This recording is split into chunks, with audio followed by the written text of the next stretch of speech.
మోకాల నొప్పులకు ఎటువంటి సర్జరీ లేకుండా ఎపియాన్ పెయిన్ క్లినిక్ అందిస్తున్న అత్యాధునిక చికిత్స. రమగారు నమస్తే. నమస్తే జయ. రమగారు మంచి దయ్యం కథ, మంచి దయ్యం కథలు. మంచి దయ్యం అంటే నిద్రలో రాకూడదు, రాకూడదు, అది భయపడకూడదు. మళ్ళీ నేను చందమామ కథ ఒకటి చెప్తా. పూర్వం ఒక పల్లెటూరులో భార్య భర్త ఉండేవాళ్ళు. వీళ్ళకి పాపం ఏమీ పొలం లేదు, పుట్టలేదు. అలా ఎంతమంది ఉండేవాళ్ళు జయ, ఇప్పటికీ ఉన్నారు కదా. అవునండి. ఏదో ఇల్లు వాకిలి లేకుండా ఏదో పెళ్లి చేసుకుంటారు, ఎట్లా కొట్లా ఎవరింట్లోనూ ఉంటారు, ఏదో పని చేసుకుంటే ఉండేవాళ్ళు. ఇప్పటికీ ఎన్ని వేల లక్షల మంది ఉండుంటారో. అవును అవును. ఏమీ లేని వాళ్ళు. కాకపోతే ఆ ఊళ్ళో పొలం పుట్ర లేని వాళ్ళు వీళ్ళు ఒక్కళ్ళే. అందరికీ ఎంతో కొంత కొడ్ర ఏదో ఒకటి 4 మొక్కలు వేసుకుని 2 కాయలు కోసుకునేందుకు అవకాశం ఉంది అందరికీ. వీళ్ళకి పాపం ఏం లేదు. వాళ్ళ తోటలో, వీళ్ళ దొడ్లో, వాళ్ళ పొలంలో, వీళ్ళ వాకిట్లో పనులు చేసుకుంటూ ఉండేవాళ్ళు. పొట్ట పోసుకునేవాళ్ళు. తిండికి లోటేం లేదు, పని చేసుకుంటే తిండి. రెక్కాడితే కానీ డొక్కాడదు అనమాట. సరే, మన చేలో ఉంది, సంవత్సరం తిరిగేసరికి ఓ 10 బస్తాలు వస్తాయి, ఆ ఆశ లేదు పాపం. వీళ్ళకి ఏదైనా పొలం పుట్ర ఏర్పరచుకోవాలని కోరిక. సరే, ఏం చేస్తారు, అలాగే బాధపడుతూ ఉండేవాళ్ళు. ఓసారి ఒక పక్క పొలంలో, పక్క ఊళ్ళో ఉన్న పొలంలో మన నూర్పిళ్ళు అయితే సాయానికి రమ్మన్నారు. భార్య భర్త వెళ్ళారు. వెళ్ళాక ఏమైంది, వీళ్ళిద్దరు వెళ్ళేసరికల్లా ఇద్దరు కలిసి 4 మనుషులు పనిచేశారు. వాళ్ళు ఏం చేశారు, నూర్పిళ్లల్లో కళ్ళాలు నూర్చేటప్పుడు ఇట్లా ఇలా పైనుంచి ఏమంటారు, తూర్పారబట్టడం అంటారు. పైకి కుప్ప మీద ఎక్కి పై నుంచి ఆ చేటతోటి ఇట్లా ఇట్లా అంటే ధూళంతా పోయి ఒడ్డు రాసి కింద పడుతుంది. అవును. ఈ ఎగిరిపోయినవన్నీ ఏమన్నారు వాళ్ళు, మామూలుగా మేము అవన్నీ ఏరుకుంటాము, పాపం మీరు ఇంత పని చేశారు కదా, ధాన్యం మేము పట్టుకెళ్ళిపోతాం, అవన్నీ చక్కగా పరిగె ఏరుకోవటం అంటారు దాన్ని. చుట్టూ అట్లా రాలి పడతాయి, పరిగంతా మీరే ఏరుకోండి, 2 రోజులు కష్టపడి ఏరుకోండి, ఈ ఒడ్డు చాలా మంచిది, మంచి తీపి పెద్ద గింజలు అవి. సరే, రోజు కూలి ఇచ్చారు, పరిగేరుకునే పని పెట్టుకున్నారు వీళ్ళు. 2 రోజులు ఏరితే బాగా అన్ని ధాన్యం వచ్చింది. ఇంటికి వెళ్ళాక దంపితే అది ఎంత తీయటి గింజో, ఎంతో బాగుంది. ఆరబోసుకున్నారు. సరే, 10 రోజులు తిండికి వస్తాయి కదా. ఏమంది భార్య, ఏమయ్యా ఇప్పటిదాకా ఏనాడు మనకి ఏ రోజు తిండి ఆ రోజు తప్ప, 10 రోజులు ఉంచుకునే తిండి ఒక్కనాడు రాలా, ఫస్ట్ టైం వచ్చింది. మరి ఈ ధాన్యాన్ని ఏదైనా తెలివిగా వాడుకుందాం అంటే, సరే ఏమన్నాడు, సరే అయితే దంపేసి చెరిగి శుభ్రంగా మూట కట్టి పెట్టన్నాడు. మూట కట్టించుకున్నాడు. ఆ ఊరి కరణం గారికి బాగా చుట్టాలు వచ్చే లక్షణం ఎక్కువ. చుట్టాలు వచ్చేవాళ్ళు. చుట్టాలు వస్తే ఏమిటి, ఎప్పటికప్పుడు వంటలు తంటలు చేయొద్దు. పోయి కరణం గారి వాకిట్లోకి వెళ్ళాడు.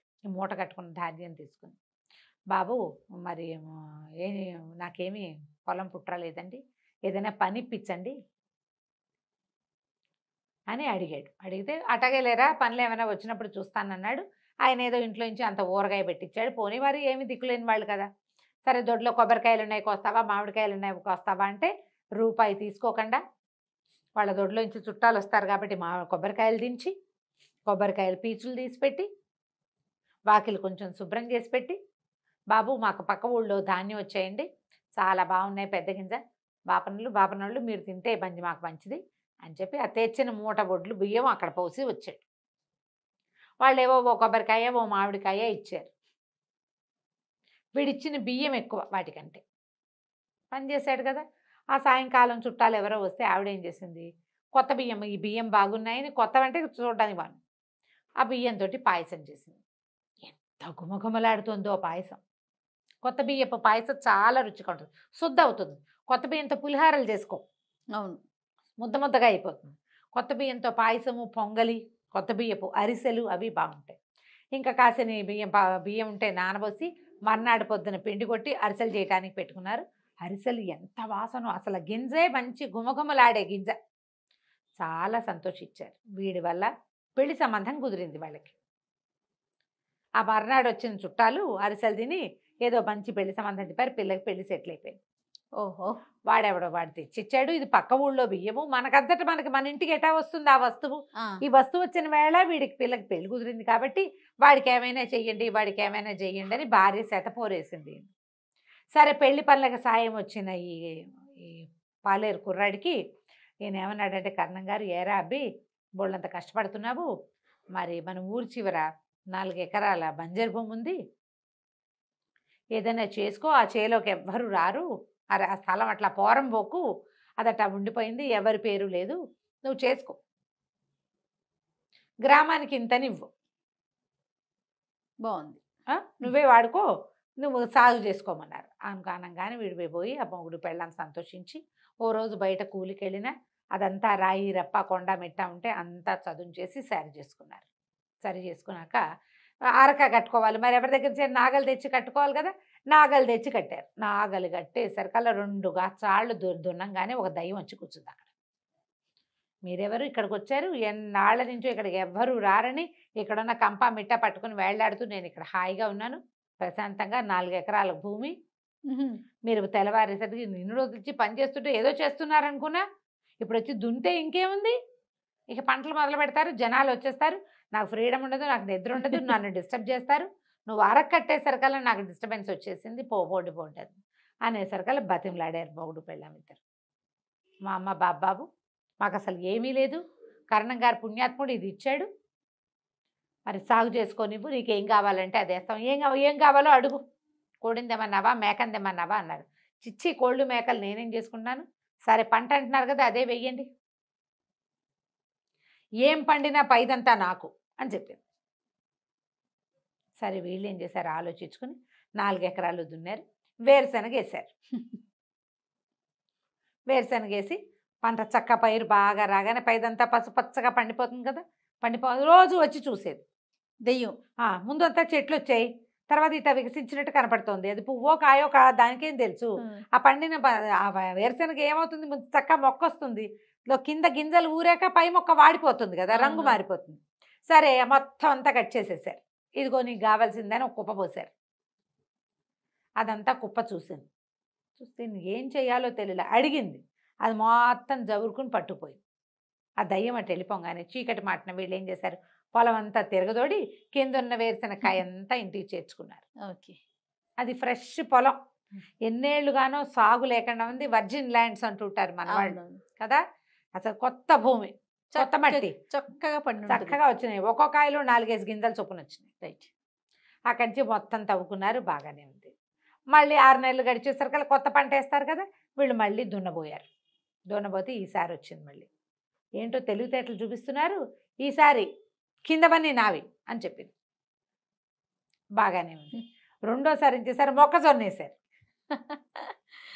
మళ్ళీ వచ్చింది, చూస్తోంది, చెట్టేటా వచ్చింది, చూస్తుంటే పచ్చగా పైరు బాగా అందంగా, మొక్కజొన్న మొక్కలు ఎంత బాగుంటాయో, నిన్నో రకంగా ఉంటుంది, ఇవాళ రకంగా ఉంటుంది, రేపు ఇంకో రకంగా ఉంటుంది, దాని అందమే అందం. చూశారు, వచ్చింది, చూసింది, ప్రతిరోజు చూస్తోంది. సరే తర్వాత ఏమైంది, తలకాయలు విరిచి తీసుకున్నారు, మిగిలిందంతా నువ్వే పుచ్చుకో అని చెప్పారు. అవేమో పైకి ఇటా వస్తాయి బయటికి, మరి పైకి వచ్చినవన్నీ వీళ్ళకే కదా, కింద ఉన్నవి ఏమున్నాయి, మొక్కలు పీక్కుంటే ఏమొస్తుంది, మొక్కలన్నీ పీకి అక్కడ పెట్టారు, తీసుకో నువ్వని. సరే దయ్యం అదంతా ఏం చేసింది, కట్టుకుని తీసిపోయింది ఉసూరుమంటూ. 3వ పంట వేశారు, ఈసారి వచ్చింది మళ్ళీ దయ్యం, 3వసారి. తెలివితేటలు మీవే, ఈసారి పై తినాదే కింద తినాదే, మధ్యలో ఏమైనా ఉంటే మీరు తీసుకుంటారు. బాగా ఆలోచించి చెరుకేశారు ఈసారి.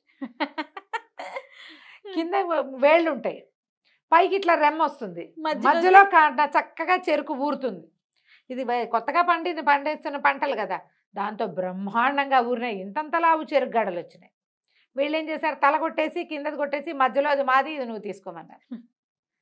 దయ్యానికి సరదా వచ్చింది, ఈసారి వెళ్ళల. వీళ్ళు మోపులు కట్టుకుంటున్న చెరుకు గడల్ని చూస్తూ నుంచుంది. అందరు వెళ్ళిపోయాక, ఓరి మీ తెలివి, మీకు ఎలాగైనా సరే ఉండాలని ఉంది ఇక్కడే, మీ ధైర్యం నాకు నచ్చింది, మీ తెలివితేటలు నచ్చినాయి, తేపకో పంటేసి భూమిని పంట నిలవబెట్టి అది పండేలాగా చేస్తున్నారు. కొత్త విత్తనం వేస్తే దానికి తెలివిగా ఉంటుంది భూమి, ప్రతిసారి ఒకటి వేస్తే కొన్నాళ్ళ తర్వాత తగ్గిపోతుంది. అవునవును కదా, అవును, మీ తెలివి బాగుంది, మీ ధైర్యం బాగుంది, సరే ఇక్కడే ఇల్లు కట్టుకుని హాయిగా బతకండి, ఇక నేను మళ్ళీ రానని గాల్లో నుంచి ₹1 సంచి పుట్టించి చేతిలో పెట్టింది. ఇల్లు కట్టుకోండి, హాయిగా ఉండండి అని చెప్పి వెళ్ళిపోయింది. మంచి దయ్యం కథ అడిగావు కదా, అందుకని. ఆ తర్వాత వీళ్ళు చక్కగా ఆ గట్టునే ఓ చిన్న ఇల్లు కట్టుకున్నారు. ఆ 4 ఎకరాలు పండించుకుంటూ వరేసినప్పుడల్లా కరణం గారికి 2 బస్తాలు ధాన్యం ఇస్తూ సంతోషంగా ఉన్నారు. ఆ ఊళ్ళో అందరికీ పొలాలు ఉన్నాయి, వీళ్ళకు కూడా పొలం ఉంది చివరికి. కథ కంచికి మనం ఇంటికి. నమస్తే రమగారు. నమస్తే.